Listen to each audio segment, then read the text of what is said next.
Casos particulares de condicionamiento. Vamos a ver simplemente 4, hay muchísimos más. Esto es una ilustración, 2 de clásico, 2 de operante.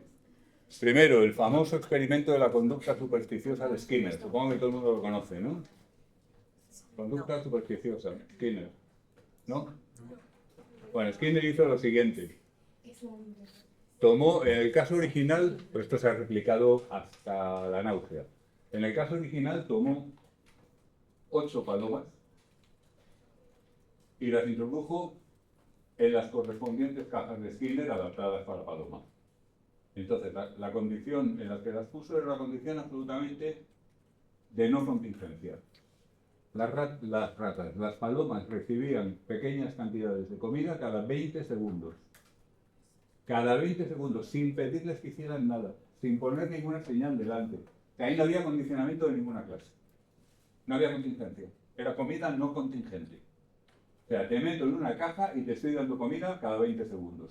Fin. Es todo el procedimiento. Entonces, de las 8 palomas, 6 desarrollaron conductas llamativas. Una de las palomas hacía todo el rato algo parecido a esto. Claro, yo lo hago con los hombros, lo hacía con las alas. Otra de las palomas metía la cabeza como si estuviera cavando en uno de los rincones de la caja de Skinner. No en el comedero, en un rincón. Se metía la cabeza en el rincón así. Otra daba vueltas sobre sí misma, como si estuviera pretendiendo imitar a un bailarín o algo parecido. Y así sucesivamente, os aparecieron unas conductas muy extrañas. Skinner se dio cuenta de que lo que ocurría es que las palomas, cada una de ellas había dado la casualidad de que había hecho eso justo una de las primeras veces que a continuación le habían dado comida. Es decir, es como si la paloma hubiera hecho así, pues porque estaba incómoda, como cuando nosotros nos atuzamos, nos rascamos o lo que sea. La paloma había hecho esto, entonces había caído comida. Y la paloma había dicho, ya, hago esto y cae comida, ¡pum! Y vuelve a caer comida porque han pasado los 20 segundos. Y ya la tenemos liada. Espiral. ¿Vale? Esto es lo que se conoce como condicionamiento accidental. No se pretende condicionar a esa paloma. Simplemente Skinner la metió ahí a ver qué pasaba. Y lo que pasó fue eso. Insisto, se ha replicado un montón de veces, etc. ¿Entendido?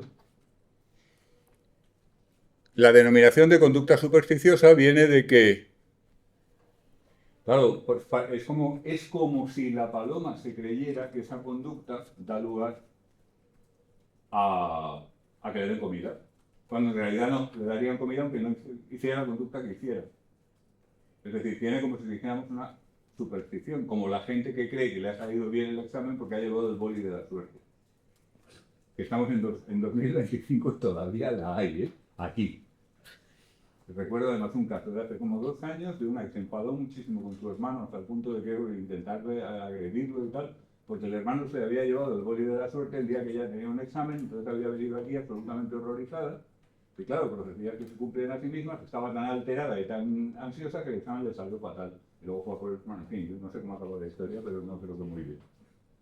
¿Se entiende? El boli de la suerte, 8. En la universidad, en el siglo XXI. ¿Okay? Son cosas que combatir fácil con paciencia.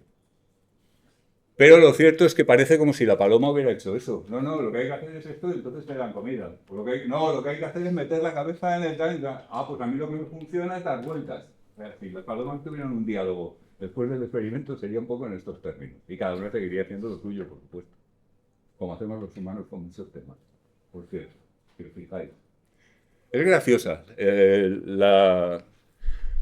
la idea de la conducta supersticiosa por establecer paralelismos, pero hay autores incluso que piensan que esto es un artefacto. ¿Sabéis lo que es un artefacto en metodología? Es un efecto, resulta que nunca sé cuántos han dado en metodología. Un artefacto se refiere a un efecto que encuentras en un experimento, o en general en un estudio controlado, que no sea estrictamente un experimento, que se debe a las circunstancias particulares del experimento o del cuasi experimento o del montaje experimental y que no se daría en condiciones naturales. ¿De acuerdo? Por ejemplo, algunos de los resultados de la psicología del aprendizaje ya sabemos que son artefactos porque no se han conseguido encontrar nada que se parezca a ellos fuera del laboratorio. por lo tanto parecen estar inducidos por el laboratorio. Esos naturalmente no los estudiamos, pues no tienen interés. Simplemente son artefactos, son cosas que nosotros provocamos con nuestra manera de estudiar el comportamiento interesante, que sé que al fin y al cabo tiene que tener algún correlato en el mundo externo, porque si no... ¿Vale? Sin embargo, no. La conducta supersticiosa, según la encontró Skinner, no es un artefacto. ¿Por qué? Porque tiene un correlato en el mundo externo. Por ejemplo, en una ocasión yo estaba adiestrando a un perrito, una perrita concretamente, para cobrar. Para cobrar la conducta del cobro. Tú le tiras algo y te lo trae de vuelta. Y te lo tiene que entregar en la mano, claro, para hacerlo bien. Pero ahí interviene la economía de respuesta, ¿os acordáis? El intento de minimizar el coste. Y entonces, pues, la perra de vez en cuando, en lugar de llegar hasta aquí y darme la pelota en la mano, la tiraba. Y yo estaba siguiendo una regla que se usa mucho en el adiestramiento del cobro, que es, en esa etapa, que todavía no está la conducta pillada del todo, si yo puedo cogerla manteniendo un pie en su sitio, moviendo solo un pie, entonces lo doy por bueno. Pero si yo tengo que mover los dos pies para coger la pelota, no vale. Entonces no le doy el reforzador, que consiste en volverse a tirar, sencillamente. Entonces la perra aprendió muy bien, era de estas razas que se les dan bien las conductas de cobro, pero hacía lo siguiente: estábamos en una situación en que yo aprovechaba toda la línea recta más larga que había en la casa, que incluía la cocina, el recibidor, un pasillo, hasta el fondo. Entonces, la perra, yo le tiraba desde la cocina, le tiraba la pelota hacia el fondo. La perra volvía con la pelota y me la tiraba. Entonces yo no la cogía porque no la había dejado lo bastante cerca. Y como veía que yo no la cogía, esperaba así un poco, entonces miraba la pelota, cogía la pelota, y entonces lo lógico hubiera sido que me la acercara más. Lo que hacía no era eso, se daba media vuelta, salía de la cocina, se iba hasta la altura de la primera habitación, volvía a dar la vuelta y entonces venía y me traía la pelota y la dejaba más cerca. Todo ese rodeo era supersticioso. ¿Se entiende? Alguna vez que he visto así le salió bien y entonces lo metió en el pack. Y pero la conducta buena era, yo no tenía ningún problema con sus rodeos, porque es que sobre todo como eso lo estábamos ejercitando ahí incidentalmente y luego pues en la práctica eso sí iba a ser al aire libre, etcétera, pues no era ningún problema. Pero ciertamente la conducta supersticiosa. Al margen del anecdotario personal, que me puedo poner pesado, es muy frecuente, por ejemplo, que cuando tú vas a soltar a un animal, lo vas a soltar de su jaula, ¿vale? El animal está, los perros de nuevo es muy típico, los perros son sacos de entusiasmo con patas y lenguas. Entonces, y se le puede arañar, te puede empujar, te puede, de las ganas que tiene de salir. Y moviendo el rabo como si fuera a derribar la casa. Ya sabéis, ¿no? Bueno, pues de lo que se trata frecuentemente es de enseñar al animal que cuando yo te voy a abrir la jaula, lo primero que tienes que hacer es sentarte. Haces un sit, como un señor, y entonces yo te abro la jaula y te dejo salir. Y hasta que haces el sit, no abro la jaula. ¿Entendido? Entonces, claro, puedo abrir la jaula tranquilamente sin el riesgo de ser arrollado por un tanque. ¿Vale? Bueno, pues muy frecuentemente los perros aprenden supersticiones a esto. Entonces, te puedes encontrar, por ejemplo, como que el perro hace el sit perfectamente, pero está con la pata como si estuviera contando el tiempo. O está haciendo así. O mueve las orejas. Todo eso, de nuevo, son elementos de conducta que se han metido en el pack y han resultado reforzados accidentalmente. Condicionamiento accidental. A los norteamericanos, quienes lo eran, les encantan las denominaciones espectaculares. Inteligencia artificial, por favor. La cantidad de malentendidos que vienen de una denominación espectacular. Que no, que eso es una parte de una serie, un conjunto particular de técnicas dentro de las ciencias del cómputo. Fin. De hecho, cuando empezó la inteligencia artificial, que la gente se cree que es ahora, con GPT, no es verdad. Cuando empezó la inteligencia artificial, en los años 50 del siglo pasado concretamente, en algunas universidades europeas había departamentos de Experimental Computing, informática experimental, que hacían exactamente lo mismo que los departamentos de WASP, inteligencia artificial de Estados Unidos. Diferencias culturales, sí. Y en este caso también había una cuestión importante, y es que los norteamericanos, que son muy pragmáticos, se dieron cuenta, los investigadores en inteligencia artificial, de que a los generales del Pentágono les encantaba la idea de la expresión de inteligencia artificial, se la ponía, les encantaba. Era una cosa que, claro, los generales del Pentágono son los que controlan los fondos de investigación. Y eso a los norteamericanos no se les va a pasar, porque culturalmente son gente muy de empresa, muy de... ¿Me entiendes? Pero inteligencia artificial, pero vamos a saco. Y entonces aquello que eran unas castañas de sistemas que hacían cosas bastante pedestres, pues tenían ilusionados a los generales pensando que estaba a la vuelta de la esquina el misil que le decía: vete a Moscú y dale a Putin en el culo, y te iba a hacer caso. ¿Se entiende? Bueno, pues las denominaciones espectaculares venden bien, especialmente en el Pentágono, pero no solo, pero son un poco demasiado a veces hiperbólicas. En el caso de conducta supersticiosa, ¿qué pasa? Pues muy sencillo. Que la superstición humana, esa pregunta es retórica, no se explica así. En la inmensa mayoría de los casos. No depende de que haya un episodio parecido al de las palomas de esquina, sino que depende de otras cosas. Por ejemplo, aquí tenéis un resumen en este meme verdaderamente curioso de muchas supersticiones comunes en nuestra cultura occidental. Lo amplío un poco. Este señor está abriendo un paraguas dentro de la casa. Está derramando sal. Está rompiendo un espejo con un bat de béisbol. No hace falta un bat, le podría dar una patada, pero bueno. Ha pasado por debajo de una escalera. Se está cruzando con un gato negro y me parece, aunque no lo sé, que en el calendario está señalado el viernes 13. Curioso, esto es una fotografía, esto parece ser Estados Unidos a juzgar por la pared. La manera de colocar las maderas de la pared son características de muchas poblaciones de los Estados Unidos. Y todas estas son algunas de las que comparten con los europeos. Europeos del este y del oeste. Esto lo podéis encontrar perfectamente en Hungría. No hace falta sencillamente circunscribirnos a nuestro entorno.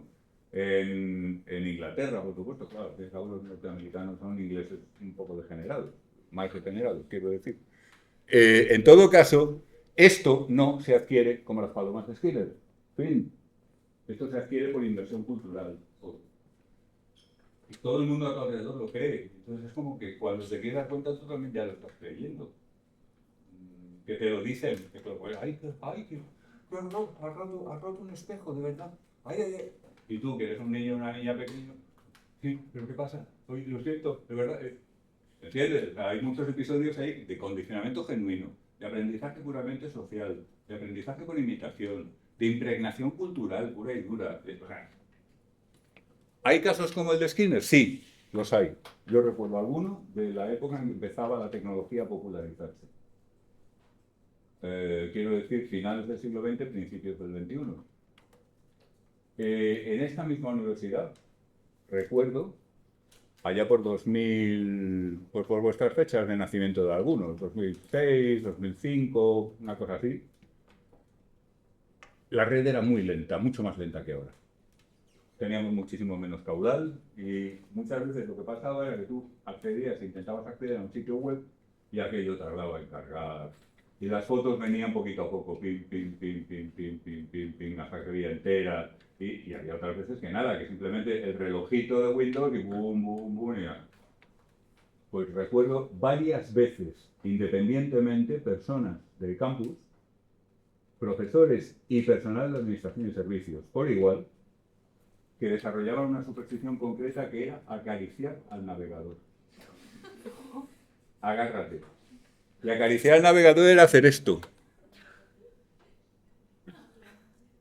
En la pantalla del navegador que estaba intentando, hola, adelante, pasad, que estaba intentando como cargar. Y entonces, claro, pues llegaba un momento en que la página cargaba y te decía, ¿ves? Es que hay que tratarle bien. Vamos a ver, si uno sabe mínimamente cómo funciona Internet, sabe perfectamente que no tiene nada que ver en el navegador con lo que pueda tardar eso en cargar. Eso tiene que ver con temas de reenvíos de paquetes, con temas de hubs que estén funcionando o no funcionando. No tiene nada que ver con nada que tú puedas hacer en tu extremo cliente de la conexión cliente-servidor. Para nada. Un navegador es un servidor HTTP y HTTPS.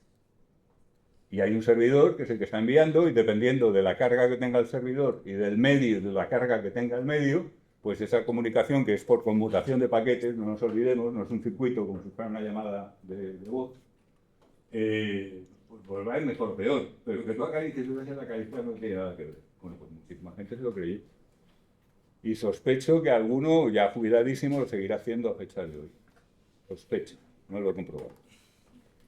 Y esa sí es una superstición skinneriana. Porque si os fijáis, lo que pasa es que el organismo se cree, comillas, que algo que no tiene efecto, sí lo tiene. Una conducta que no tiene ningún efecto, así con las alas, se cree que sí lo tiene. ¿Lo veis? Pero estas son la minoría. Otra cosa que, gente que, por ejemplo, cuando el cajero automático se pone pesado, que a veces se ponen pesados, lo habéis visto más de una vez, si todavía sacáis efectivo o cargáis algún tipo de dispositivo, pocket money y tal, cuando el cajero se pone lento, hay gente que hace pin, pin, pin, pin con los dedos, algún tipo de ritual que cree relacionado con el hecho de que el cajero siga adelante. Es decir, paradójicamente la tecnología nos ha acercado a las palomas de esquina. Pero las supersticiones de toda la vida, como los gatos y los espejos, siguen a tu bola y siguen dependiendo de lo que han dependido siempre. ¿Vale? ¿Alguna duda? Sí. Veo que 2 dudas, nada menos. Voy. A ver quién empieza.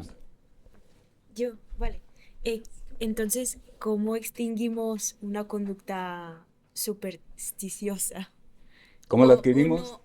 no, o no hace falta? A ver, sí, es ¿Cómo muy la buena pregunta. extinguimos? Eso alguien tiene, lo que supongo que quieres decir es alguien ha tenido que inventarlo la primera vez, ¿no? Ujú. Claro, pues no se sabe. Esto es exactamente lo mismo que pasa con... ¿A quién se le ocurrió por primera vez comerse una ostra? ¿Quién decidió que ahora se vuelven a llevar los pantalones baggies, por ejemplo? ¿Os habéis fijado? Hace 5 años eso era blasfemia, porque todo el mundo iba como fundas de paraguas. Ahora no, ahora ya la gente pues, lleva unas cosas que están a mitad de camino entre las faldas y los pantalones reales. Los baggies que vuelven después de décadas. No, aquí no se ha inventado nada, pero ¿quién inventó originalmente un pantalón que es muchísimo más ancho que? O un pantalón como los de los típicos de principios de siglo, que eran ceñidos por la parte superior, tanto en chicos como en chicas, ceñidos por la parte superior y como la carpa de un circo por la parte inferior. De campana. Eso, los llamaban así. ¿Por qué hay, o sea, quién tomó el primer? Pues estos son de estos misterios de la sociedad. ¿Quién inventó el primer? ¿Quién dijo un chiste por primera vez? El típico chiste que lo ha oído todo el mundo. Bueno, ¿quién lo inventó? ¿Quién lo dijo el primero? Pues es el mismo tipo de pregunta y me temo que si yo tuviera la respuesta me forraría escribiendo un libro, así que no te la puedo dar, no la tengo. Sí, pero ¿cómo la extinguimos? Esa era la pregunta. ¿O no, no Estás hace falta? refiriendo por ejemplo, lo del gato negro, o lo de pasar por debajo de la escalera, o lo de romper un espejo, este tipo de cosas. No, me estoy refiriendo a lo de que, por ejemplo, la paloma que está haciendo así, Sí. ¿hace falta extinguirlo o...? No, ¿qué va? ¿Para qué? O sea, la inmensa mayoría de las supersticiones son inocuas. El perro que hace así con la pata mientras está sentado esperando a que le abras, pues que haga así con la pata hasta que se canse, no hay ningún Es que no, problema. no le hace daño, o sea, no, Exactamente, si la conducta no es problemática o no es dañina, no hace falta. no hay ninguna necesidad de eliminarla. Si Vale. la quieres eliminar, puedes hacerlo mediante un moldeado más selectivo. Ujú. Es decir, empiezas a recompensar, a dar el reforzador solamente aquellos casos en los que, por ejemplo, siguiendo con el ejemplo del perro, en que le dé menos hasta que lo vas reduciendo, reduciendo y lo acabas le acabas dando el reforzador solamente cuando para de hacer eso. Mm, Es decir, a ver, majete, ya estás sentado muy bien. Ahora, cuando pares de hacer el gilipollas con la pata, ahora te dejo salir. vale. ¿Se entiende? O Sí, sea, sí. con ese tipo de procedimientos, si quieres eliminarlo, lo puedes eliminar. Lo que Vale. pasa es que en la inmensa mayoría de los casos No Pues hace nada. oye, es como tantas manías que tenemos todos de tipo motriz, de que si nos tocamos aquí, que si nos hacemos nada, que ni son dañinas, ni son molestas, ni Claro. son incómodas para nadie. Pues ahí se queda. Vale, pero si quieres ponerte perfeccionista, tranquila que podrás. Vale. ¿De acuerdo? A ver, sí, Ana. Que, bueno, a lo mejor no tiene mucho sentido la pregunta, pero Esas me dan miedo, fíjate. que por qué si es algo que es falso, porque es algo que está expandido por todo el mundo, tipo que puede existir tanto en un contexto de, por ejemplo, Estados Unidos como en, yo qué sé, Hungría. O sea, si no tiene nada de sentido, si no tiene ninguna base, si no tiene nada. Y luego también quería preguntar que por qué somos tan vulnerables a las Supersticiones. supersticiones, sí. Pues vaya dinamita de preguntas. Eh, ¿Por qué están en todas partes? Bueno, es que el hecho, lo que se extiende entre los seres humanos no suele estar filtrado por la epistemología, que es una manera un poco cursi de decir que la verdad no es la condición fundamental para que algo se extienda. Hay muchas cosas que son falsas y que cualquier persona con suficiente cultura sabe que son falsas, que sin embargo se extienden extraordinariamente. Creencias de tipo pseudomédico, que esas son peligrosas. Alguien le intentó convencernos de que se curaba el COVID ingiriendo lejía, por ejemplo. Y eso ya no es ninguna broma, eso sí que hay que eliminarlo como sea. Pero esto suele tener que ver en el caso humano, en muchos casos, en muchas de las veces, con que el individuo no tiene ninguna solución para un problema que le resulta acuciante y la cual solución sea racional y entonces se agarra a clavos ardiendo. Gente que tiene una cultura enorme que sin embargo en un momento dado se va a un brujo porque su hijo no sé qué y está desesperado. Y dice, mira, hay que probarlo todo y vete tú a saber. ¿Lo ves? O sea, pero no, es una cosa que tiene mucha amiga. Lo que pasa es que es una pregunta sobre antropología. ¿Cómo funcionamos colectivamente a estos efectos? Pero muy buena pregunta, desde luego. ¿Lo otro era? Eso de que porque éramos tan vulnerables a las supersticiones. Ah, pues sí, ya en cierto Sí. modo te he contestado también. Porque las supersticiones nos dan respuestas. Los seres humanos tenemos muchas filias que son también fobias. Una cosa que hemos comentado es que tenemos una cierta filia por los juegos de azar, pero también tenemos horror a la incertidumbre. Y entonces, cuando hay incertidumbre, estamos dispuestos a creernos cualquier cosa que nos digan para reducirla. Esto es porque los espíritus del bosque están enfadados porque no les habéis hecho suficientes sacrificios. Y entonces por eso llueve infinito. Bueno, no sé si los espíritus del bosque o quién, pero alguien estaba muy cabreado las semanas pasadas. ¿Entiendes lo que quiero decir? Entonces, preferimos una explicación cogida por los pelos y difícil incluso de creer a ninguna explicación. La vida es así y te jodes. Un poco lo que... Eso es lo que peor llevamos. Entonces, somos muy vulnerables por eso, porque de alguna manera es una defensa contra nuestro propio malestar ante la insondable injusticia de cómo es el mundo. O sea, que desde nuestro punto de vista, pues ya lo estudiaréis si no lo habéis hecho ya. Gente, grandes psicólogos y psiquiatras como Ellis, por ejemplo, han estudiado mucho la falacia del mundo justo. Te lo vas a encontrar en tus pacientes una y otra vez, sean de la edad que sean y del nivel cultural que sean. La creencia en que al final, oye, si tú haces las cosas bien, te salen bien. Y los malos al final van a ser castigados. Y es mentira. No es así, el mundo no funciona así. Pero la gente tiene una desesperada necesidad de creerlo. Esta es una superstición, es casi más que una superstición. Es una creencia muy grave. Bueno, Porque que no... depende, ¿no? Porque ¿Cómo? que depende, porque si tú haces las cosas bien, te sientes mejor contigo mismo y a lo mejor una cosa que a otra persona le puede parecer mala, a ti no te parece tan Sí, horrible. no, sí, nos defendemos como gato panza arriba.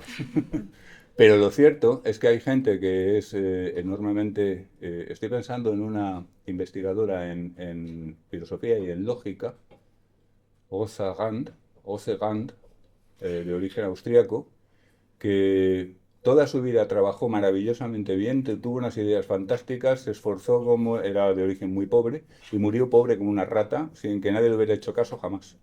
Y solamente mucho después de su muerte se ha recuperado un poquito su memoria y curiosamente no por las feministas, sino por los teóricos de la ciencia. Es injusto. Bach, en mi opinión, el mejor artista de toda la historia de la humanidad. No ya músico, artista, en general. Murió ciego, abandonado, solo, pobre, como una rata de nuevo, y de milagro su mujer consiguió una pensión, pero de milagro. Y es uno de los individuos que ha hecho aportaciones culturales más monstruosamente grandes y sublimes de toda la historia. El mundo no es justo. Y luego, claro, hacemos, nos hacemos todos razonamientos un poco como los que tú esbozabas para tratar de capearlo, pero cuando estamos trabajando con alguien que tiene un problema psicológico de tipo patológico, la hipótesis del mundo justo entra en cuña de una manera a veces muy dañina. Entonces hay que quitárselo de la cabeza. Bueno, pero yo creo que a lo mejor puede ser hasta adaptativo, ¿no? Porque si tú piensas, o sea, si haces cosas buenas porque crees que de cierta manera, o sea, si es lo que te inspira, estás haciendo cosas buenas igualmente. O sea, Sí, sí, pero es adaptativo como lo es el alcohol. Es decir, tú te pones a beber como si no hubiera un mañana y te sientes mejor durante un tiempo. Y dejas de pasarlo tan mal con los temas que te tienen. Pero todos sabemos que eso no es una solución. Eso es un anestésico. Y claro, pues sí, cualquier cosa puede tener efectos positivos. Pero lo cierto es que, at the end of the day, el mundo no es justo. Y cuando la gente se cree que lo es o espera que lo sea, aunque haga cosas buenas por el camino, Ocean hizo un montón, pues el mundo es injusto con ellos. Y hay gente que es malísima, y asquerosa, y repugnante, e inmunda, y se merecería todos los males, y se muere en paz en su lecho, rodeado de los suyos, y cuando le llega la hora, sin ningún problema. Habiendo dejado por el camino, vete tú a saber qué reguero de cadáveres. El mundo es injusto. Y más vale que tengamos cuidado con la gente que tiene A, un problema psicológico a nuestro cargo y B, esa falacia demasiado metida en la cabeza, porque les hace adoptar estrategias erróneas, en algunos casos. Siempre es muy complicado no generalizar. O sea, tratar de evitar generalizar más de la cuenta al hablar de estas cosas, quiero decir. Pero vamos, vaya preguntitas, compañera. De alto calibre. ¿Alguna más? A ser posible que me deje dormir esta noche.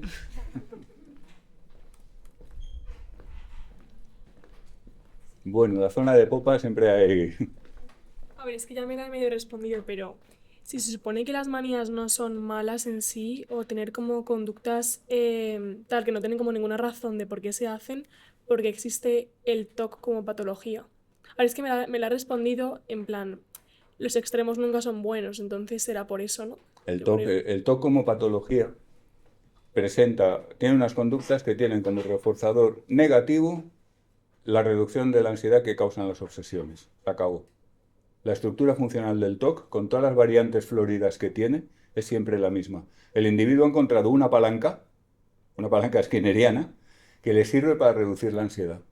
¿Qué le produce la ansiedad? Pues el temor de que se va a poner enfermo, el temor, él y toda su familia, el temor de que van a invadir los extraterrestres, el temor de que van a caer misiles que se les van a escapar a los ucranianos y a los rusos, el temor de que...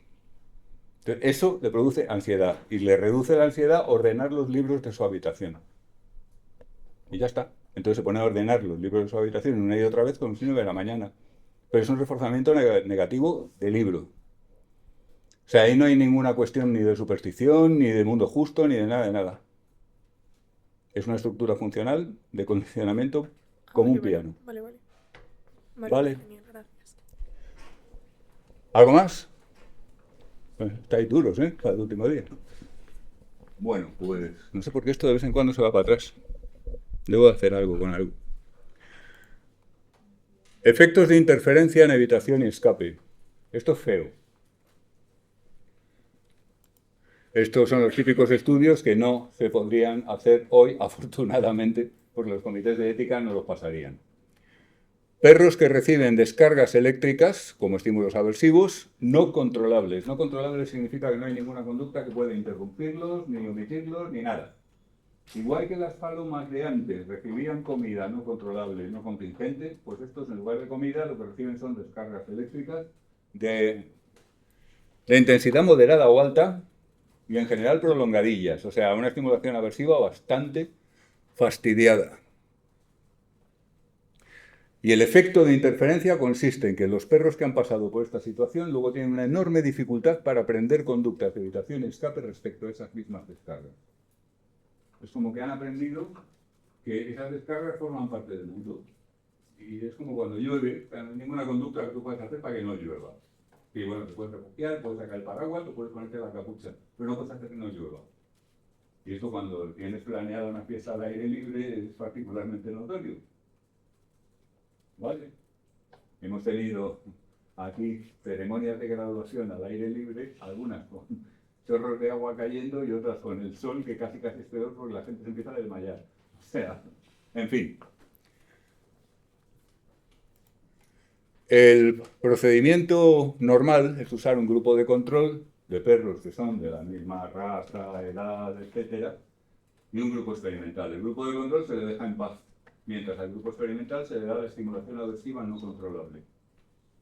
En la segunda fase, ambos se someten a una situación de escape y evitación relacionada con los mismos estímulos aversivos que el grupo experimental ha experimentado en la primera fase. Y lo que se encuentra es que los del grupo experimental aprenden muchísimo más despacio y con mucha más dificultad que los del grupo de control. Es decir, esas descargas estaban interfiriendo en el aprendizaje. Las descargas incontrolables, su carácter incontrolable. El efecto es máximo con descargas prolongadas y de intensidad moderada. Y es bastante menor en individuos muy jóvenes. Esto es el error de siempre. Como los cachorritos y los niños y nos resultan más tiernos y parecen vulnerables y todo eso, nos creemos que realmente son más vulnerables. Es al revés, son más antifrágiles. En lo que os comentaba, yo creo, algún día, no hace mucho, de que cuando los niños y las niñas nacen y se rompen un hueso, ni se lo curan, porque saben que se va a curar solo. Son indestructibles, en cierto modo. A ti se te rompe ahora un hueso y tienes un periodo difícil de curación y todo lo demás. En lo psicológico pasa igual. Vale. En todo caso, esta es la base experimental del concepto de indefensión aprendida. ¿Os suena? Sí. La indefensión aprendida, como recordaréis, fue propuesto como concepto por Seligman con la idea de que podía constituir la base de la depresión, distimia y algunos otros trastornos del estado de ánimo.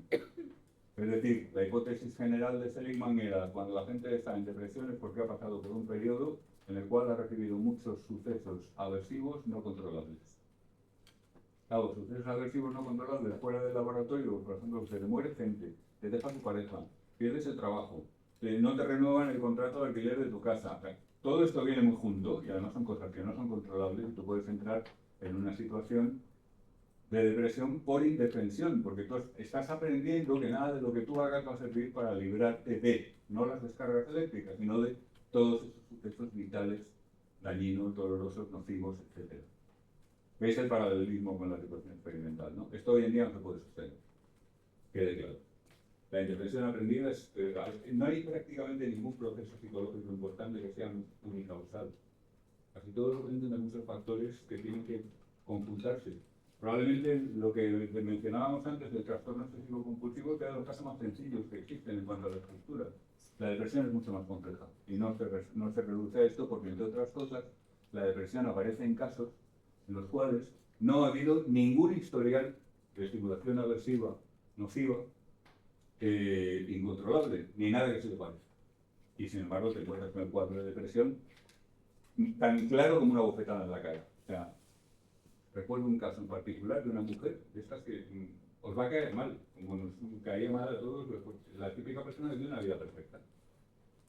Una mujer con un nivel de formación extraordinario, un trabajo fabuloso, de altísimo nivel de cualificación y tal y cual, un marido al que adoraba y que la adoraba a ella, unos hijos guapísimos, inteligentísimos y que querían muchísimo a sus padres, la familia súper unida, guapa como ella sola, alta, con muy buena figura, o sea, tía, te odio, o sea, es que te odio, todo lo que quiere todo el mundo, y encima me vienes con que estás deprimida, anda y que te...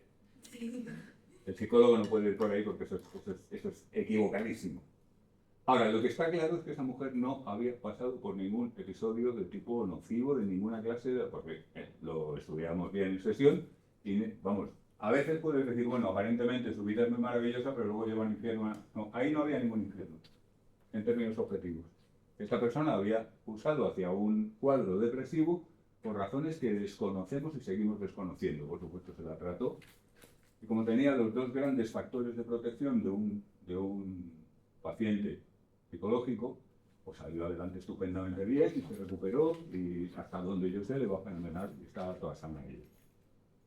¿Vale? Los dos grandes factores de protección que veo interrogantes en algunas son, primero, la inteligencia y segundo, el dinero. Así es. La gente rica y lista se cura mejor. Es que es así. El mundo justo otra vez, fíjate. No es justo. Encima de que son inteligentes y ricos, encima se curen mejor de cualquier... Bueno, pues es así. Claro, lo de la inteligencia tiene que ver con que gente que se adapta mejor a cualquier cosa. Y lo del dinero tiene que ver con que se pueden procurar la mejor atención psicológica.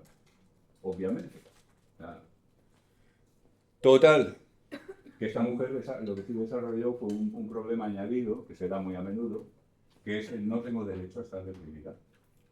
Ella era perfectamente consciente de que no era una mujer cualquiera, era una persona con muchísimas ventajas y con muchísimas cosas que de alguna manera pues no es que se las merecieran y se las hubiera ganado con su sudor, sino que de alguna manera se las había encontrado en cierto modo. Y que encima voy a estar deprimido cuando hay otras personas que están al borde de la ruina, que están pasando las canutas, que tienen familias desestructuradas, parejas que no funcionan, hijos que les agreden. Y aquí estoy yo deprimida, no tengo derecho, ¿no? Eso es un aspecto que también tenemos que trabajar, ¿eh? Porque todo el mundo tiene derecho a que le pase lo que le pase. Todo el mundo.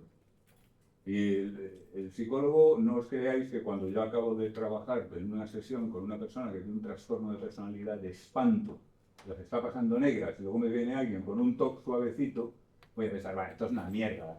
No. O sea, yo tengo que ocuparme del problema de cada cual. Igual que el traumatólogo se tiene que ocupar del esguince, aunque le interesan mucho más los tipos que han sido atropellados por trailers de 14 y se han quedado hechos una papilla, porque es más interesante desde el punto de vista profesional para ellos. Pues sí, una chica con TLP mucho más interesante profesionalmente que alguien que te viene con un trastorno de ansiedad de esos generalizados, son aburridísimos, además, si sabes cómo tratarlo, lo trata y se acabó. Pero la persona está sufriendo por eso, y tiene derecho a sufrir por lo que sufre. Y tiene derecho a que tú te preocupes y te ocupes y te esfuerces exactamente igual cuando es grave que cuando no lo es. En fin, estoy metiendo en el terreno de la deontología que supone que ya lo habéis estudiado, así que llego. ¿Entendido? Sí. Voy.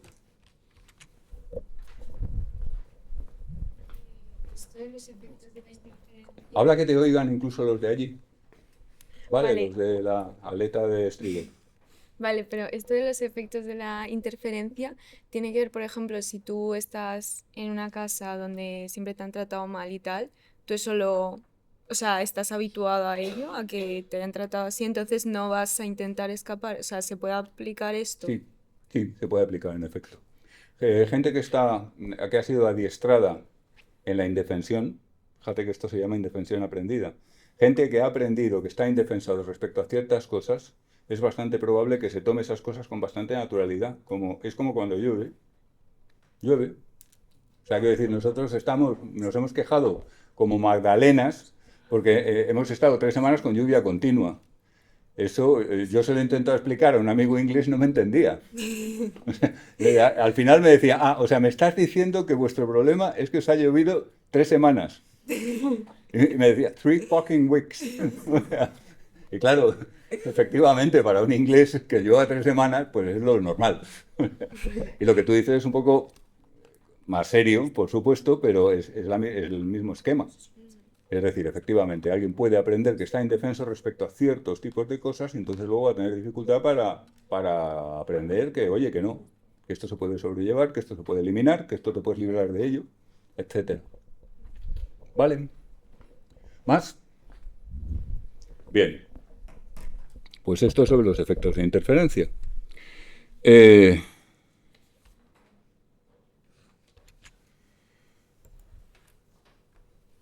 Vais a hacer comida o cena de fin de curso. Porque hubo unos que le hicieron hace unos años, de este mismo curso, de esta misma asignatura, y hicieron lo típico del grupo de WhatsApp, ya sabéis. Pues, cuando se organiza una cosa de estas, siempre hay 2 o 3, o 4 como mucho, pero normalmente son 2 o 3, que son los que tiran del carro. Y los demás lo único que hacen es quejarse de lo que no les gusta. No sé si lo habéis observado, pero suele ser así. Bueno, pues lo organizaron. Lo más complicado fue discutir dónde se iba a cenar. Porque claro, sí, claro, tú quieres ir a ese sitio porque te pilla cerca de casa, ¿no? Pues no, pues a mí me pilla lejísimo, en fin. Total, que al final, después de muchísimas deliberaciones y muchos torpedeos por parte de los que solamente se quejan de lo que no les gusta, acabaron decidiendo que iban a un sitio, azerbaiyano no, pero era una cosa parecida. Un restaurante, vamos a suponer que era azerbaiyano. Pero no era azerbaiyano, era un nombre más extraño todavía. Y no me suena tanto al Cáucaso como a un sitio raro, vamos, un país de los que mucha gente no sabe situar en el mapa y me incluyo. El caso es que eligieron el sitio con buen criterio porque tenía una característica, que es que aunque tenía la comida típica del lugar de donde era el restaurante, también daban comida, digamos, normal, o sea, a la que estamos acostumbrados los que vivimos en España. Rollo patatas bravas, ensaladilla, pescado frito, ese tipo de cosas. Vale, entonces pues a la hora de llegaron ahí todos guapísimos y tal, y a la hora de pedir, pues pidieron para el centro, fundamentalmente no cada uno su cosa, sino pidieron cosas variadas. Y con el acuerdo de vamos a pedir cosas normales, varias de ensaladilla, varias de bravas, varias de calamares fritos, tal, y luego vamos a hacernos los valientes. Entonces pidieron, entre otras cosas, entre otros muchos platos del lugar de origen, uno que se llamaba furconios verdes, que era lo más típico de allí, lo más típico del lugar. Y que tenía fama de los camareros, sí, tú prueba, ya verás, es bueno, es muy bueno, tú gusta. O sea, total. Que nada, cenan estupendamente, muy bien. Cuando llegan los furconios verdes hay un debate. Oye, esto está bueno, es muy raro, pero está bueno. ¿Qué dices? Bueno, a mí esto me sabe como si me estuviera comiendo mi propio maquillaje. Esto, o sea, cada uno tenía su punto de vista, pero al final, por curiosidad y tal, lo acabó probando prácticamente todo el mundo. Y nada, pues se acaba la cena, sobremesa, se habla de las anécdotas del pasado universitario y de lo malo que son los profes y de todas estas cosas, las asignaturas odiadas, en fin, porque se habla siempre de estas reuniones. Y algunos, los más valientes, se van de discoteca y otros, los más así tranquilos, pues se van a sus casas. Y a las 5 de la mañana, uno de ellos se despierta y tiene el infierno en el vientre. El infierno. Ahí pasa algo horrible. Y el cálculo es, llego al baño y como buen miembro de su generación, coge el móvil y se va corriendo al baño. Y entonces se encuentra que el grupo está activo. Hay gente en línea. 5 de la mañana. Y descubre que aquello es Juego de Tronos. Están todos sentados en el balcón. Todos. Ya os lo dije, que son una mierda, que no sé qué. Pues bien, dice que estaba bueno lo de no sé cuál, todo el mundo enfermo. Y hay uno, que es así muy hipocondríaco, que le dice, despierta a su madre y dice, mamá, por favor, lleva a urgencias, estoy malísimo, me voy a morir. Y la madre le llevó a urgencias. Y en urgencias aparece un médico de estos que le ha tocado en urgencias esta noche, pero que tiene más conchas que un galápago, que se las sabe todas. Y que dice, a ver, síntomas, tal, examina de manera bastante somera y tal y cual, y le dice, oye, chaval, ¿tú has comido ensaladilla? Y el chaval, sí, pero no, pero eran los furconios, no sé qué furconios ni qué pollas. ¿Tú has comido ensaladilla, verdad? Pues eso es, que has intoxicado por ensaladilla, es una bacteria que es muy típica has ido probablemente al restaurante barato, ¿verdad? La ensaladilla. ¿A qué le va a coger manía a todo el mundo? A los furconios verdes. Y a esa gente al día siguiente le dan a oler un plato de furconios verdes, se echa a la pava. Cualquiera de ellos. Lo van a odiar ya para siempre. Pero los furconios verdes eran inocentes, el mundo justo otra vez que nos falla. Los furconios verdes no habían hecho nada malo. ¿Te gustarán o no? Pero lo que te fastidió fue la ensaladilla, chaval. ¿Lo veis? Cambio de escenario. Preadolescente que va por primera vez a una fiesta interesante, es decir, sin padres. Pues 12 años, 13 años, una cosa así. Tímido, naturalmente, por eso es un enfermo. Recordad, adolescente significa enfermo, ya os lo dije. Adolescence. Pues aterrado porque aquello es maravilloso, pero le da mucho miedo a todo, y especialmente le da miedo a las chicas. Y le da miedo porque la atraen, le gustan. Pero, ¿cómo le voy a hablar yo? Pero si es guapa, ¿cómo le voy a hablar? Estamos los dos. Y el amigo, que es un poco mayor, le dice primero, no es tan guapa. Segundo, tómate un poco de esto. Y le da el botellín de dinero. A pelo. Y dice, pero esto sí, que ya verás que huele como a gasolina, no a gasolina, tú dale. Y le pega un lingotazo de otro, es asqueroso, pero, uy, es verdad, le voy a entrar a esa. Al cabo de 2 o 3 tragos ya está más echado para adelante. Ya sabéis cómo funciona el alcohol, quitando frenos. Como lo sabéis. Inhibición descendente. Parálisis descendente, concretamente. Bueno. Total, que ese chaval pues no tiene ningún éxito romántico porque, entre otras cosas, alcanza un estado tan patético que algunas chicas lo miran con horror y otras lo miran con curiosidad científica, pero ninguna con lo que podríamos llamar una afinidad proclive al emparejamiento. Y al día siguiente además le duele hasta el alma, pero especialmente el clavo de 3 centímetros de hueso que tiene clavado en la frente y le llega hasta la nuca. Y le duele todo el cuerpo. Está fatal. ¿Sí? Y ese chaval va a decir lo que dice todo el mundo tantas veces, no vuelvo a beber nunca más. Y es mentira, como siempre que se dijo. Pero hay una parte que es verdad, es que no va a volver a beber ginebra. Precisamente ginebra. Y hay gente que llega a edades muy avanzadas y con una experiencia como esta, hay una bebida en particular que no la quiere ni en pintura, ni dibujada. Es exactamente el mismo fenómeno que antes, ¿eh? Exactamente el mismo, la presión adquirida al sabor. Ejemplo de laboratorio. Esta vez lo hemos hecho al revés, empezamos en el mundo real y ahora nos vamos al laboratorio. Tengo unas cuantas ratas ingenuas y voy a hacer una cosa muy sencillita, que es que en lugar de darle solo el recipiente de agua, les voy a dar el mismo recipiente de agua de siempre, pero además otro recipiente de agua que está azucarada, edulcorada. Una rata en condiciones naturales prefiere el agua edulcorada. ¿Cómo sé lo que prefiere una rata? Pues cuál se acaba primero. Sencillamente. Porque el economista Samuelson, premio Nobel de Economía por cierto, denomina preferencia revelada, o preferencia conductualmente revelada. Samuelson la acusaban de conductista. No es correcto. Era bastante más... Bueno. La rata se va a acabar antes el agua azucarada que el agua de grifo. La prefiere. Pero al cabo de haberse tomado el agua azucarada, le voy a dar subrepticiamente, sin que ella se entere, le voy a radiar un poquito con rayos X. De una intensidad muy medida que le va a provocar un malestar visceral, artificialmente. ¿Vale? Esa rata no quiere nunca más volver a probar el agua azucarada. Le coge manía al agua porque tiene un dolor de barriga, como los de la cena o como el de la ginebra. ¿Y a qué lo atribuye? ¿Con qué lo asocia? Con el sabor novedoso. Los fulconios, no la ensaladilla. La ginebra. Y en este caso el agua azucarada. ¿Lo veis? Lo aprende en un solo ensayo y además, fijaos que aquí una de las cosas realmente espectaculares de esto es el intervalo entre estímulos.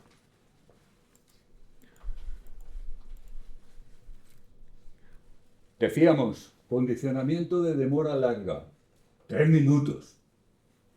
El EC y hasta los 3 minutos no empieza a leer, aquí estamos hablando de horas. Y hay un proceso de condicionamiento clásico que es que encima se aprende en un solo ensayo. Es un caso realmente muy particular de condicionamiento clásico. Pero es condicionamiento clásico puro y duro, ¿eh? No tiene más. ¿Entendido? Lo interesante es eso, que se aprende en un solo ensayo, etcétera, pero esta particularidad tiene un enorme valor adaptativo, porque, fijáis, si tú te comes alguna vez o te bebes algo que está a punto, que es nuevo y que está a punto de matarte, mejor que no lo vuelvas a intentar nunca más. Como tú no puedes saber la bioquímica del asunto, tú no eres médico, la rata menos, pues lo que te guías es por la evidencia que tienes. La evidencia que tienes es, he probado este sabor nuevo, no familiar, y ha pasado esta cosa horrible. Por tanto, enganchado. Ya está. Y este sabor, cosas con este sabor nuevo no las vuelvo a probar nunca más. ¿Entienden? Es muy defensivo. Sobre todo teniendo en cuenta que somos omnívoros. Y ser omnívoros es complicado, porque, por ejemplo, hay muchos animales marinos que solamente comen una cosa. Si tú estás buscando Flavelina finis, tienes que buscar Rhodophyllum. Si encuentras Rhodophyllum, que es lo único que come Flavelina, vas a encontrar Flavelina. Estoy hablando de un nidario, pariente de las medusas, y de un orizobranquio, pariente de los carnívoros. ¿Entiendes? Busca lo que come y ya, pero es que los humanos comemos de todo. Como los cerdos, etc. Los perros también. Somos omnívoros. Entonces, claro, ser omnívoro es complicado porque ¿qué se come y qué no se come? En el norte de España, en muchos valles fluviales, de arroyos, de ríos profundos y tal, hay cantidad de berros. Los berros son una hierba comestible que mucha gente le gusta tomarla en ensaladas, acompañando. No es una cosa que tenga mucho sabor, pero bueno, es un poco lo que le pasa a la lechuga, lo que le pasa a tantas cosas, pero perfectamente comestible. ¿Qué pasa? Los berros se parecen mucho a las cicutas, pero tienen un sabor ligeramente distinto. Si te has confundido una vez, no te vuelvas a confundir. Coge una manía horrible al sabor de la cicuta. La cicuta no mata. Pasó Cráteres, ¿os acordáis? Lo mataron, pero con cicuta muy concentrada en la infusión. Si tú te comes la hierba, te va a doler la barriga, pero nada más. A menos que te comas un camión de hierba, vamos, que vayas ahí como un bulldozer por todo el valle y va comiéndolo todo, que seguramente no lo va a hacer. ¿Me entiendes? Así que esto es muy adaptativo, pero es muy anómalo como fenómeno de condicionamiento clásico. El efecto García, cuidado, aviso del espete. No confundáis la versión adquirida del sabor, que es lo que acabamos de describir, con el efecto García, que es simplemente la asimetría en la capacidad de asociar unos estímulos condicionados con unos estímulos incondicionados. Fijaos, por ejemplo, dos primeras líneas. Como EC usamos respectivamente luz y sonido, y como estímulo incondicionado siempre una descarga. Esto ya sabemos que funciona. Desde Bechdel sabemos que funciona. Para provocar una alta y clara respuesta condicionada. Pero cuando empezamos a meter, por ejemplo, luz y malestar visceral, interoceptivo, inducido por cloruro de litio, por sales de litio, pues no engancha. Si lo hemos inducido por rayos X, como en el ejemplo de las ratas, tampoco engancha con el sonido. Un sabor que va seguido de una descarga da lugar a una respuesta condicionada muy floja y muy inestable, que no dura nada, es decir, no funciona. Pero cuando nos metemos en sabor y malestar inducido interno y sabor y malestar inducido por rayos X, ahí volvemos a tener una alta respuesta condicionada porque ahí estamos en la versión adquirida al sabor. La versión adquirida al sabor son los dos últimos casos. ¿Lo veis, no? El efecto García es esta asimetría, esta falta de equilibrio entre lo que se puede asociar funcionando y lo que no. Tengo dos preguntas. Primero, sobre lo anterior, ¿es más difícil extinguir esa conducta, esa versión adquirida, porque ha sido adquirida como en muy poco tiempo y de forma como muy intensa, o se extingue de la misma forma? No se extingue ni a martillazo. ¿Que no? El temor a... quiero decir, el odio a un determinado sabor... Sí. No sé. A ver, se llega a extinguir, por supuesto, pero cuesta muchísimo. Es muy difícil de extinguir. Es decir, tú puedes esforzarte y decir, venga, no tengo por qué odiar tanto la ginebra. Y me voy a meter 2 vasos de ginebra todas las mañanas y todas las tardes. Y aparte que vas a llegar a la facultad tambaleándote, puedes acabar consiguiendo pues que te moleste menos, y a lo mejor hasta te llega a volver a gustar. Pero es un proceso largo y laborioso. Es un proceso en realidad de contracondicionamiento. Vamos a ver a continuación. Vale, súper rápido. Esto, ¿hay algún tipo de explicación? O sea, ¿por qué la luz con el malestar inducido del litio, del cloruro de litio no funciona y lo otro sí? O sea, ¿qué explicación hay? Pues no la hay. La respuesta breve es que no la hay porque como no hay teoría, o sea, la investigación en psicología del aprendizaje, como ya he comentado más de una vez, ha procedido a base de constatar regularidades empíricas. Constatando regularidades empíricas no formulas teoría. Si no formulas teoría no tienes nada que te dé respuestas a los porqués. No tienes explicaciones propiamente dichas. Intuitivamente, yo lo que te diría es que estamos preparados para determinados aprendizajes. Hace un rato comentaba que hay razas de perros que aprenden muy fácilmente tal, y hay otras razas que aprenden con más dificultad. Bueno, pues nosotros también venimos preparados para ciertos aprendizajes más que para otros. Y en general todos los animales, quiero decir. No coinciden lo que nos es fácil aprender con lo que nos es difícil y tal, pero no te estoy dando una explicación, simplemente estoy posponiendo la explicación un paso más, como ya has advertido. Pero es que no puedo darte más porque no hay más. Me sirve. Vale. ¿Alguna duda más? Sí. Pero no se podría explicar a que hay relaciones que son más adaptativas que otras. Sí, pero eso es circular. Eso te lleva con bastante facilidad a una petición de principio. Porque, concretamente además es circular del tipo panglosiano. Es decir, todo aquello que es adaptativo lo vamos a tener. Bueno, para entendernos puede valer, como explicación científica no. Porque hay muchas cosas que serían adaptativas y no tenemos. A mí me encantaría volar.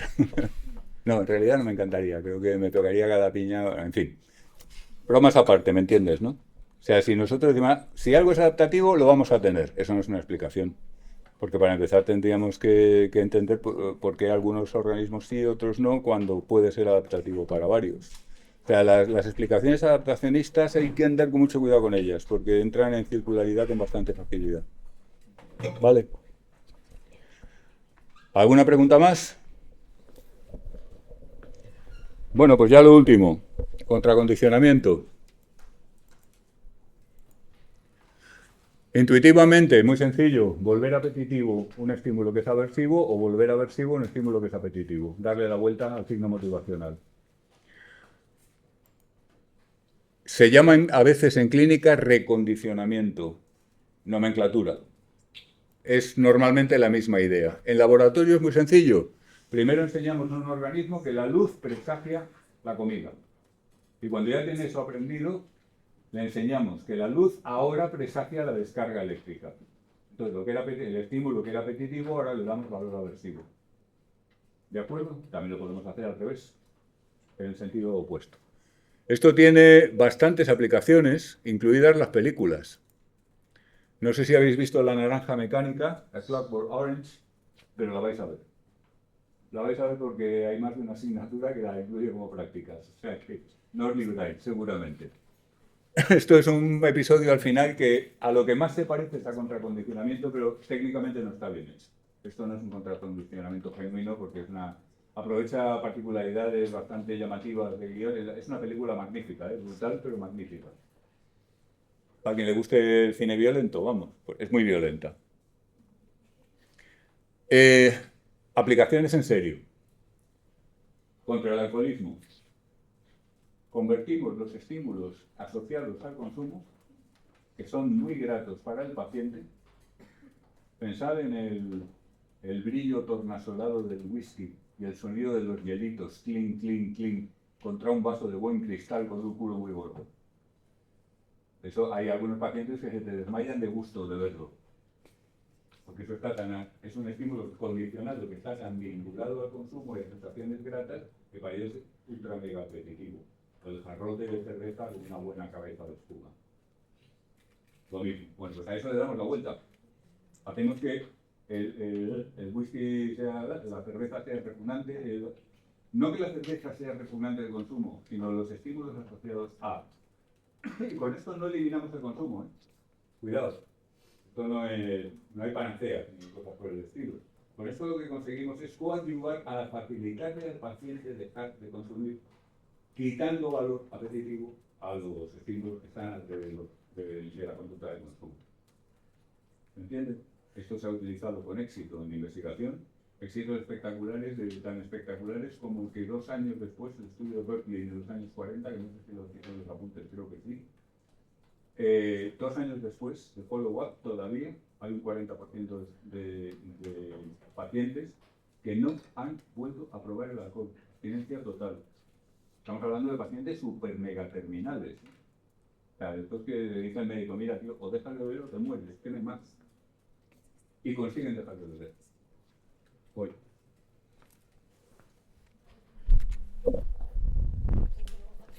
Adelante. Si eso funciona, ¿por qué en las terapias de alcohólicos anónimos, si de alcohólicos anónimos, ¿por qué no utilizan esa terapia? Porque es brutal. Es una... Pero si es eficaz, Pero es brutal. pero brutal como que. Como que el paciente sufre horriblemente. Esto lo usa el sistema sanitario de Cuba, por ejemplo, donde la brutalidad no les importa demasiado. ¿Entienden? Pero aquí se considera que es una intervención excesivamente agresiva. Hay muchas discusiones en este contexto del abuso de sustancias, porque incluso algunos están replanteando los objetivos, vamos a intentar no destruir completamente, no a la abstinencia total, sino mantener un consumo controlado. Otros dicen que es imposible un consumo controlado con determinados perfiles. Está muy discutido hoy en día. Pero la razón fundamental por la que no se usa, a pesar de ser eficaz, es que es bestial. El paciente sufre una barbaridad. ¿Vale? Somos un poco cursis, al menos comparados con los cubanos. ¿Se entiende? Bien. Ya nos hemos ido para atrás otra vez. Otra aplicación característica, la rehabilitación de trastornos relacionados con el sexo después de experiencias muy aversivas de tipo agresión sexual, etc. Tanto en hombres como en mujeres. Esto funciona con la ayuda de la pareja, necesariamente. Porque de lo que se trata es de que o sea, caso típico. Persona que ha sufrido agresiones sexuales intensas, continuadas o incluso puntuales, pero que le han hecho mucho daño. Entonces, este individuo empieza a desarrollar una pauta por la cual evita todo lo relacionado con el sexo, por generalización. Claro, eso desde el punto de vista de tener una vida psicológica saludable, pues no es... Renuncio al sexo, pero no porque me hago monja, sino porque no me gusta, porque me da mal rollo. Y sobre todo de cara a una pareja actual o potencial, pues, oye, que sepas que yo de sexo nada. Bueno, pues me lo voy a replantear. ¿Se entiende, no? En todo caso, como la vida sexual es una parte importante de una buena vida equilibrada, pues se trata de conseguir que eso vuelva a tener el valor normal, es decir, un valor grato en las circunstancias oportunas. Y se trata de darle la vuelta. Claro, ahí no podemos intervenir directamente porque se trata de situaciones extremadamente íntimas. Por eso digo que tenemos que hacerlo a través de la pareja, dando instrucción a la pareja de cómo tiene que proceder exactamente para ir poquito a poco dándole la vuelta a ese valor motivacional que se ha vuelto aversivo de una estimulación que normalmente debía ser apetitiva. Y conseguir que vuelva a ser apetitiva y claro, luego una vez, como siempre, que hemos conseguido iniciar la bola de nieve ya va sola. ¿Vale? Pero es difícil, ¿eh? Son siempre intervenciones largas, difíciles y duras, porque estamos enfrentando a alguien contra algo que le produce bastante horror. También a veces se utiliza en el sentido contrario, para parafilias que dañan a terceros. Las parafilias, ya sabéis, se refieren a conductas sexuales peculiares. Hoy en día, la mayor parte de los psicólogos no consideramos que sean parafilias, pues por ejemplo, los comportamientos tipo BDSM, los comportamientos tipo juegos, disfraces, eso forma parte de las especias que hacen que el sexo humano sea tan divertido y tan sabroso. Y se acabó. Y además cada uno tiene sus gustos. A uno les gusta la cúrcuma y a otros les gusta el cilantro. Vale, pero hay ciertos tipos de conductas y de preferencias sexuales que son dañinas para terceros o para el propio individuo. El caso más extremo fue aquel tipo que puso un anuncio en la prensa: se busca individuo para comernos juntos su pene. Cocinarlo y comerlo. Y lo hicieron, ¿eh? Lo hicieron. Pero lo increíble es que a ese anuncio hubo alguien que respondió. No solo uno. Entonces apareció un tío: hola, buenas, que vengo a que nos comamos mi pene. Entonces, claro, los muy idiotas no se dieron cuenta de que un pene es una cosa muy poco comestible, porque los cuerpos cavernosos son unos tejidos extraordinariamente correosos. Eso es como intentarte comer un neumático, en cierto modo. De hecho, se parece bastante a un neumático en el tema de los inflados y desinflados, ya sabéis. Total, que la cosa acabó en que, bueno, pues como no nos podemos comer el pene, lo que vamos a hacer es te matamos y entonces me como yo. Vale, pues venga, mátame. Y así, el tipo está de por vida metido en una institución y lo están estudiando, pero de lejos con un palo, me imagino. Porque A ver, esto es un caso extremo que no se puede considerar una parafilia. A mí es que me gusta comerme los penes de la gente después de cocinarlos. No. Esto es un caso muchísimo más grave. Estamos hablando, como diría Aníbal Lecter en El silencio de los corderos, de un trastorno infinitamente más profundo. Bueno, hay parafilias que son problemáticas porque, por ejemplo, involucran, el caso muy típico, gente que tiene una fijación, hombres, con la ropa interior femenina. Entonces uno diría, bueno, pues si el tipo tiene un estatus socioeconómico razonable, pues macho, te vas al Woman's Secret, te compras todo lo que quieras y te pones ciego y ya está, ¿no? Pues no vale porque tiene que ser usada. O sea, entonces, claro, el problema es que al tener que ser usada, como uno no puede ir por ahí diciendo a la gente, hola, por favor, ¿serías tan amable de darme tus bragas? Pues, lógicamente, lo que tiene que hacer es robar. Y claro, pues aunque no sea gravísimo, pero todos sabemos que la lencería no la regalan, ¿verdad que no? Entonces, pues que de repente en todo un barrio haya un montón de gente que se ha quedado sin su ropa interior porque hay un... Total, que es una parafilia que es problemática. No es como aquello de, oye, a nosotros nos gusta disfrazarnos de hámsters y practicar el sexo como si fuéramos roedores. Ah, pues allá vosotros, que os gusta y que os diga, pues fenomenal, que lo disfrutéis mucho. ¿Se entiende, no? Esto no, esto es diferente porque esto causa un perjuicio a terceros. Bueno, pues se puede contracondicionar, empezamos a presentarle ropa interior que en principio le da y empezamos a asociarlo a estimulación aversiva. Igual que hacíamos con los hielitos y con las jarras de cerveza. Y funciona. ¿Vale? ¿Alguna pregunta?